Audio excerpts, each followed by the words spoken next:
Hey, what is going on, guys? Welcome back to the channel. If you don't know me, my name is Sarellas. I am a videographer and editor from Toronto, Canada. I specialize in sports events and commercial work. And today I'm going to film a football combine. This is actually my first time filming football.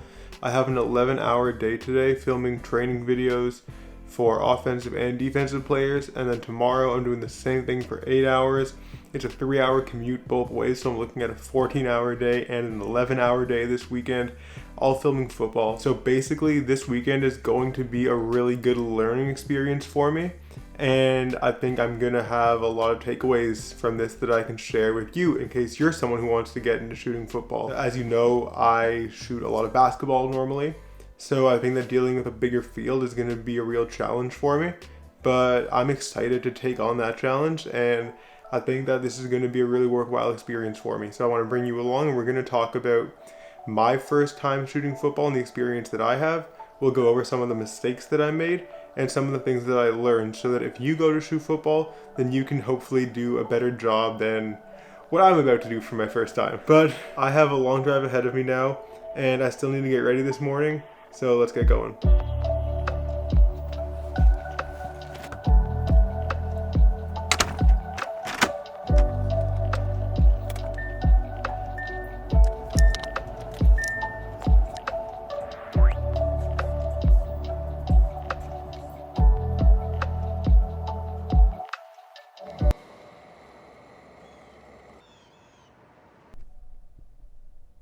There it is. That is the office for the day.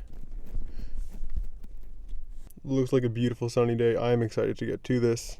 So the plan for the day is that I'm mostly filming evaluative content, like content that scouts are going to use to look at these players and decide whether or not they're a good fit for programs at the next level. I'm not really filming cinematic stuff today like I normally do, so I'm mostly going to be on a tripod.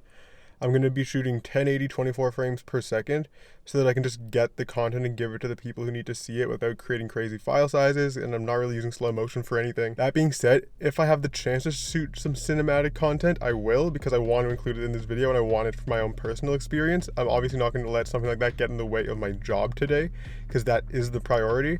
But I'm still going to try to cut together a little something fun for you guys, and that'll give me a little bit more to talk to, and it'll probably help my learning experience in this whole process. I kind of have to get on the field and start setting all my gear up. I have the wrong lens on right now. I don't have my tripod plate on.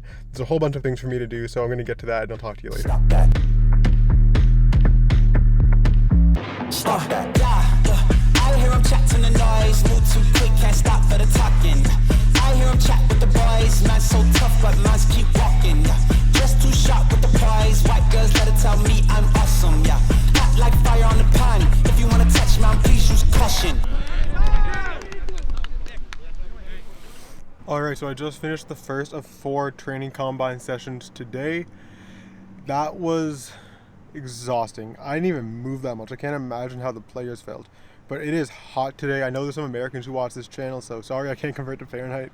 But it is 30 degrees Celsius out right now, and it's only 11 a.m., so it's gonna get hotter. But I want to take this little break that I have in between sessions to talk about some of the differences between shooting football and basketball, which I normally shoot, and some of the differences between shooting content that's going to be used by scouts to evaluate talent and content that's going to be made for a cinematic video like the ones I post on Instagram. Football fields, obviously, are a lot bigger. This obviously means you need to move more, but also it means you can get more creative, because instead of being stuck in one spot and being forced to sit on the baseline, I'm actually able to get out and get different angles around the field. So I was able to do a much better job than I would have been able to do for the similar event at a basketball setting because of that. Also, because this is evaluative content and it's not cinematic content, I'm actually shooting with a really small aperture. So I'm at f/18 right now, which basically means that the depth of field is huge. There is nothing that's out of focus, and if I was shooting a cinematic piece, I would want that shallow depth of field. It looks good. I think we can all agree on that. But when I'm shooting content that's going to be used by scouts to evaluate talent, I don't want there to be anything out of focus. I want everything to be sharp. I want them to be able to see the talent and make decisions on how good they are as accurately as possible. So I'm always using my 70-200 and zooming in and out so that the talent is in the frame and I don't miss anything. And I'm using a really deep depth of field. I'm not so focused on shooting transitions or getting content that looks cool at funky angles. I'm just getting the shot, I'm getting a lot of different angles, and I'm making sure that people can properly evaluate the talent. Anyways, football and basketball, many differences. Cinematic content and evaluative content, many differences. Not to say one is better than the other, but they're different types of sports videography. I am super hot. I cannot use my reusable water bottle here because there's no water fountains given the current state of the world, because we don't want to be sharing germs like that. So I'm gonna go to the grocery store and buy a big pack of water to keep in the trunk of my car, and I will see you guys later in the day.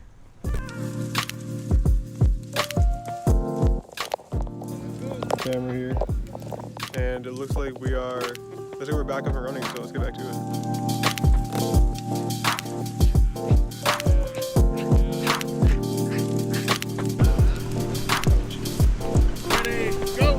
It's been non-stop all day, but before I hop in the car and drive home, I want to talk to you a little bit about some of the differences between shooting basketball and shooting football, because I made a video about how I shoot sports videos earlier, link up to it right over here. But some of the things I said in that video kind of didn't hold true today as I entered into this new sport. So the first thing is I made a point about not overshooting and keeping a shot list. And when you're shooting cinematic videos, I still think that's very valid. But today I was shooting a lot of videos that are going to be used by scouts. So I needed to get coverage of every single player with no exceptions, which means that I shot like 500 video clips today over the course of our 4 2-hour sessions, which is a little bit ridiculous. Like, going through this footage, if I had to go through it, I don't, luckily. I just need to sort it into sessions and positions and send it off. But if I had to actually sort through it and make an edit, it would take ages. So there's a huge difference between cinematic shooting and, I guess, analytic shooting. I normally shoot all my basketball videos handheld and get away with that since it's a smaller court and I'm not reaching that far. But football, there's so much space to cover that I was on my 70 to 200 a lot of the time is in APS-C mode to get that 1.6 times crop all day, and I was on a tripod the whole time. I never use a tripod when I'm shooting basketball. So learning to track a subject from a tripod on a consistent basis was another challenge. And a third challenge, speaking of tracking subjects, was that I can't just follow the ball in football the way you can in basketball. Because you can get a situation where there's a bunch of receivers and a bunch of defenders and the ball is with the quarterback, you kind of have to shoot it wide and read the play to see where the ball is going to go and then zoom in on the target. And sometimes you get it wrong. At the start, when I was tracking subjects, I was definitely getting that wrong because I just didn't understand how to read the play. And as time went on, I got better at it and I started picking it up more. But that was a big difference, and it was an adjustment for me coming from basketball. I'm gonna get home, back this footage up, and get some sleep. I have another day tomorrow with 6 more hours of this right back at this field. But until then, I'm out. Don't you wanna dance with me? No. Hey, oh shit, I am not close enough. That's okay. We're gonna get there. 78. Thank you so much. Thank you, appreciate it. Have a good day. Thank you. Thank you.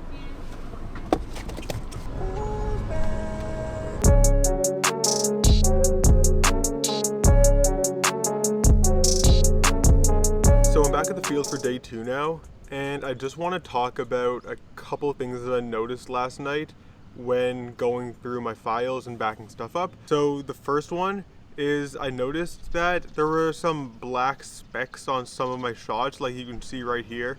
There's like a few little black areas that are stuck on the frame, and that's because I was swapping lenses between this lens, which is my wider one obviously since I'm vlogging on it right now, and my 70 to 200, which is what I shot most of the day on for football, so I wouldn't need to get too close to the action. But when I was swapping, some dust and dirt and little particles from on the field got into the camera and touched the sensor and created these little undesirable specks. This isn't something I normally deal with. I don't need to clean my sensor that often because I'm normally shooting inside in controlled environments like gyms, so I don't get that type of debris going around.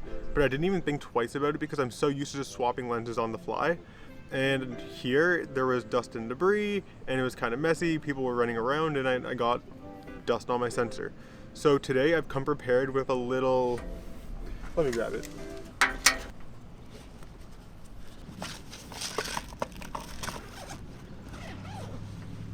Okay, there it is. So I came prepared with this little blower today so that every time I swap lenses, I can give the sensor a few blows and I can give the lens a few blows on the front and the back to clear any dust and debris off. So hopefully this is going to eliminate that problem. Another thing I want to talk about, and it's not directly related to the theme of shooting football, but when I'm shooting something like this where I'm gonna have a lot of footage and I really need everything, I shoot simultaneously, which basically means because this camera, the A7 III, has 2 SD card slots, I put 2 SD cards out of the same size into the camera, and I make sure that when I shoot a file, it records onto both SD cards. When I get home, I back everything up onto 2 different hard drives, my working drive and also my current large drive, and then I keep one of the SD cards with the files at home, so I have a 3rd copy of it there, and I bring another one back with me, which I have today. And if I need more memory, I will format that card and use it, and otherwise it'll sit there as a 4th copy of the file. So right now I have 4 copies of everything that I shot yesterday, so there's no way I can lose everything, and I don't lose all my money for this job, because if I lose all the files, then the client's not going to pay me. That's pretty straightforward. I am excited for today. I said it was going to be 40, but it's actually overcast right now, and as long as the rain holds off. It is raining like crazy, and this is what my camera setup is looking like. Wrapped up in a bag, got gaff tape here, gaff tape back here holding it together. All the controls are under the bag. The only thing I got poking out is the screen right there, and that's the 40-yard dash. And that's what I'm gonna be filming right now.